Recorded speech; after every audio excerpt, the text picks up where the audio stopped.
If you want to control your blood sugar, stop cutting out carbs and start outsmarting them. There is a 1 tablespoon trick you can do before any meal that blunts your glucose spike by a measurable margin, and it costs less than a stick of gum. Your doctor measures the damage. Almost nobody teaches you how to prevent it at the table. I'm Dr. Maren, and in 15 years working in emergency medicine, I have lost count of how many people I have admitted in their 50s and 60s for the slow, silent consequences of glucose spikes they never knew were happening. Not sugar comas, not diabetic emergencies, heart attacks, strokes, vision loss, kidney failure. All of them sit downstream from the same daily pattern, a pattern that, in most cases, could have been softened by 1 tablespoon, taken at the right moment, 10 to 15 minutes before a meal. I am going to give you the exact tablespoon, the exact timing, because doing this at the wrong moment makes it completely useless. And the 3 mistakes that turn this entire strategy into an expensive placebo. Stay with me, because the timing is the part nobody tells you, and it is the difference between a real effect and wasting your time. Let me reframe the problem first, because if you misunderstand the enemy, you will fight the wrong battle. The danger is not just high blood sugar. The danger is the velocity of the spike. Think of your bloodstream as an engine and a refined carbohydrate meal as flooring the gas pedal. Your pancreas, the engine's regulator, slams the insulin brake to compensate. Then you crash, you get hungry again 90 minutes later, you crave more sugar, and the cycle repeats. Do that 3 times a day, every day, for 20 years, and the cellular receptors that respond to insulin start to ignore it. That is insulin resistance. That is prediabetes. That is, eventually, type 2 diabetes. And according to the Centers for Disease Control's most recent national report, more than 115 million American adults, more than 2 in 5, are currently living with prediabetes, and roughly 8 out of 10 of them do not know it. 40 million Americans now have diabetes.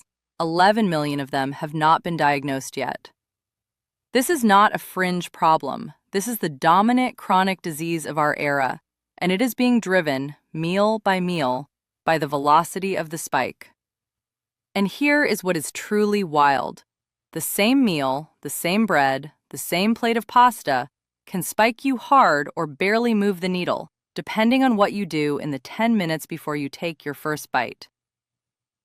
So let's talk about the 2 real, well-supported levers that you can pull. The first is acetic acid, the active compound in vinegar. The second is meal sequencing, which is a fancy way of saying the order in which you eat the food on your plate. Both of these are backed by peer-reviewed clinical research, not influencer folklore.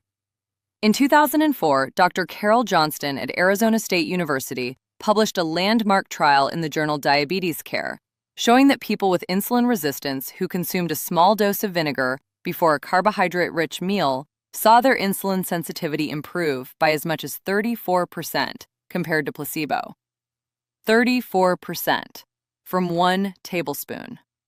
Subsequent studies, including work by White and Johnston in 2007, showed that 2 tablespoons of apple cider vinegar taken before bedtime lowered fasting glucose in people with type 2 diabetes by 4 to 6% the next morning. A separate Italian study found that simply dressing a salad with vinegar before a white bread meal cut the post-meal glucose response by roughly 30%. The mechanism is not magic. Acetic acid does 2 specific, measurable things inside your body. First, it slows gastric emptying, meaning the food in your stomach moves into your small intestine more gradually, so the sugar from those carbs trickles into your bloodstream instead of flooding it. Second, acetic acid appears to enhance glucose uptake by your skeletal muscle, which means the sugar that does enter your blood gets pulled into your muscle cells and used as energy faster, instead of lingering in circulation and damaging your blood vessels. Now the second lever, meal sequencing, is, in my opinion, the most underrated free intervention in modern medicine. In 2015, Dr. Louis Aron and Dr. Alpana Shukla at Weill Cornell Medical College published a study, again in Diabetes Care, in which patients with type 2 diabetes ate the exact same meal, ciabatta bread, orange juice, chicken, salad, and broccoli on 2 separate days. The only thing they changed was the order. When patients ate the carbs first, their glucose spiked normally. When they ate the vegetables and protein first and saved the carbs for the end of the meal, their glucose was 29% lower at the 30-minute mark, 37% lower at 60 minutes, and 17% lower at 2 hours. Insulin levels also dropped significantly. The Weill Cornell team followed that up in 2018 with a study on ghrelin, the hunger hormone, and GLP-1, the satiety hormone that medications like Ozempic and Wegovy mimic. They found that eating carbs not only flattened the glucose curve, it suppressed ghrelin longer and elevated GLP-1, meaning you naturally stayed fuller for longer without willpower. And then, in January of 2025, the same group published a follow-up in Diabetes Care, showing that this simple food order behavior, measured with continuous glucose monitors, improved patients' time in range, the gold standard metric for glucose stability, and reduced overall glycemic variability. Think of the carb blast strategy as a drawbridge that lowers slowly instead of dropping flat. The bridge still opens, the sugar still gets through, but the system on the other side has time to prepare. So let me give you the protocol exactly as I would write it on a prescription pad if pharmacies stocked common sense interventions. The drizzle is 1 tablespoon of apple cider vinegar, and I want to emphasize, 1 tablespoon is 15 milliliters, not a splash, and not I poured what felt right. You dilute that 1 tablespoon in a large glass of water, at least 8 to 10 ounces. The timing, and this is the open loop I promised I would close, is 10 to 15 minutes before the carb-heavy meal. Not during, not after, not with dessert. The reason is mechanical. The acetic acid needs to be in your stomach lining and your small intestine before the glucose load arrives, so it can slow the gastric emptying when it matters. Drink it 10 to 15 minutes ahead and you have a real, measurable buffer in place. Drink it during the meal and you are partially neutralizing it with food. Drink it after and you are closing the barn door after the horse has already bolted. Always dilute it. This is non-negotiable. Undiluted vinegar at a pH of around 2 to 3 will erode your tooth enamel and irritate your esophagus. And I've personally seen patients in the emergency department with chemical esophagitis from doing exactly this. Use a straw if you are particularly concerned about your teeth, and rinse your mouth with plain water afterwards. And then, when you sit down to eat, deploy the food order bonus.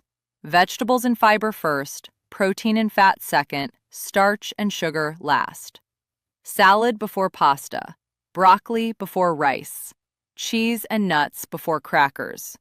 You are not changing what you eat. You are changing the sequence in which it hits your bloodstream. Now I want to walk you through the 3 mistakes I see people make with this protocol, because these are the reasons most people try it, see no benefit, and conclude it does not work. The first mistake is taking vinegar undiluted. People watch a short video, get excited, and they shoot a tablespoon of apple cider vinegar straight from the bottle. The burn is brutal. The damage to enamel is real. The discomfort makes them quit within a week, and they never get to find out if the protocol would have worked. Always, always dilute. The second mistake is wrong timing, and this is the most common one. Patients tell me, I tried the vinegar thing, but it didn't do anything. When I ask them when they took it, they say, right when I sat down to eat, or I had it with dinner, or I took it after dessert because I felt guilty. None of that works. The acetic acid needs a head start.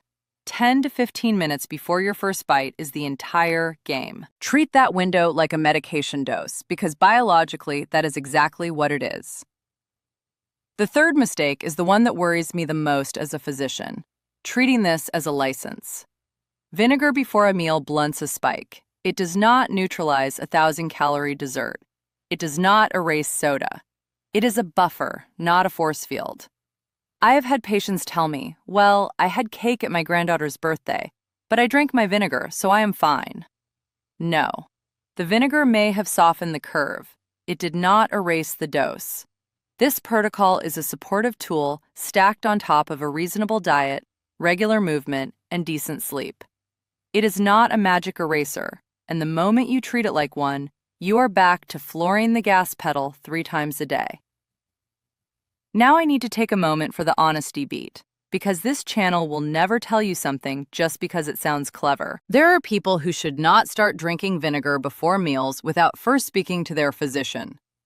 If you are taking insulin or any oral diabetes medication, including metformin, sulfonylureas like glipizide, or newer agents, adding vinegar can stack with your medication and potentially drop your blood sugar too low. Hypoglycemia is a real emergency, and I have admitted patients for it. If you are on blood pressure medication, particularly diuretics, vinegar may further lower your potassium, and low potassium can affect your heart rhythm. If you have advanced kidney disease, your body's ability to regulate acid load is compromised, and adding a daily acid challenge is not trivial. If you have a history of acid reflux, gastritis, ulcers, or a hiatal hernia, vinegar can aggravate your symptoms. And if you have gastroparesis, a condition where your stomach already empties too slowly, then a compound designed to slow gastric emptying even more is exactly the wrong tool. None of this means the protocol is unsafe for most people. It means you should know your own physiology before you reach for a new lever. 5 minutes with your physician or pharmacist before you start is the safest version of self-experimentation. And if you do start with half a tablespoon for the first few days. Watch how your body responds, and only then build up to the full dose. So let me bring this back to the big picture. A diabetes diagnosis in your family, whether it is your mother, your father, a sibling, or a number on your last blood test that came back just slightly elevated, is not a verdict. It is a heads up. The Centers for Disease Control's own data tells us that more than half of all American adults are walking around with either diabetes or prediabetes, and most of the prediabetics have no idea. The annual economic cost of diabetes in the United States, according to the American Diabetes Association, has now exceeded $412 billion. This is the most expensive chronic disease in the country, and it is overwhelmingly driven by daily, repeated decisions made at the kitchen counter and the restaurant table. You do not need a prescription to start managing this. You do not need an expensive supplement, a coach, or a continuous glucose monitor, although those can be useful. What you need is sitting in your pantry right now. 1 tablespoon, 1 large glass of water, 10 to 15 minutes before your meal. Vegetables first, protein second, starch last. That is the entire protocol, and the science behind it spans more than 2 decades of peer-reviewed work from Arizona State, from Weill Cornell, from teams in Italy, Japan, and Sweden, all pointing in the same direction. Try it before dinner tonight. Pay attention to how you feel 90 minutes and 2 hours after the meal. Notice whether the energy crash you usually feel is softer, later, or absent. Notice whether the craving for something sweet at 9 p.m. is quieter. That is not your imagination. That is your pancreas not having to slam the brake. That is your body running the same meal through a slower drawbridge. And if you do this consistently, meal after meal, week after week, you are not just blunting one spike. You are protecting the endothelial lining of your blood vessels. You are sparing your beta cells from constant overwork. And you are buying yourself years of metabolic health that no medication can fully replace once you've lost it. If this is the kind of information you wish someone had sat you down and told you 10 years ago, please subscribe to this channel. I publish one of these every week, every one of them grounded in the actual published literature, not headlines. And share this video with someone in your life who has been told, just cut carbs, one too many times.